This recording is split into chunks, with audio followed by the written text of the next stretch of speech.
भंडारा जिल्हा शासकीय वैद्यकीय महाविद्यालय आणि रुग्णालयामध्ये एका 60 वर्षीय महिलेवर अतिप्रसंग करण्याचा प्रयत्न झाल्याची धक्कादायक घटना उघडकीला आली आहे। ही घटना रुग्णालयातील सोनोग्राफी केंद्रासमोर घडल्याचं समोर आलंय। संबंधित आरोपी हा शासकीय रुग्णालयातील कंत्राटी कर्मचारी असल्याची माहिती आहे। संपूर्ण घटना सीसीटीव्ही कॅमेऱ्यात चित्रित झाल्यानंतर प्रकरणाची गंभीर दखल घेण्यात आली आहे। या घटनेमुळे शासकीय रुग्णालयातील महिला सुरक्षेचा प्रश्न ऐरणीवर आला।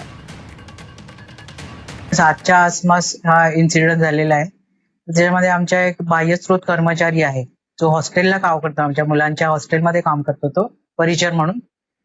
तर त्यांनी अशा म्हणजे पेशंटच्या रिलेटिव्हचे असे आरोप आहेत की त्यांनी म्हणजे असं असभ्य वर्तन केलं स्त्री बरोबर एका, आणि मला ऍक्च्युअली त्या स्त्रीचं वगैरे नाव माहिती नाही आहे, पण तो असा ते सीसीटीव्ही मध्ये फुटेज दिसत आहे। तर मला याविषयी कळवलं आमच्या मेट्रननी।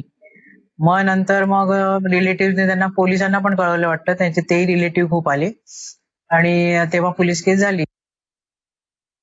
फिर्यादी आले, त्यांनी सांगितलं की पोलीस सामान्य रुग्णालयात त्यांचे नातेवाईक उपचारार्थ दाखल भरती आहे आणि त्यांना ब्लडची आवश्यकता असल्याने त्या ब्लडच्या शोध घेत असताना त्यांना त्याच प्रिमायसेसमध्ये एक किसम दिसला आणि त्यांनी त्यांना जवळ बोलावून घेतलं आणि अश्लील चाळे करण्याचा प्रयत्न केला। त्यांनी लगेच आरडाओरड केली तर तो घटनास्थळावरून तिथून पळून गेला।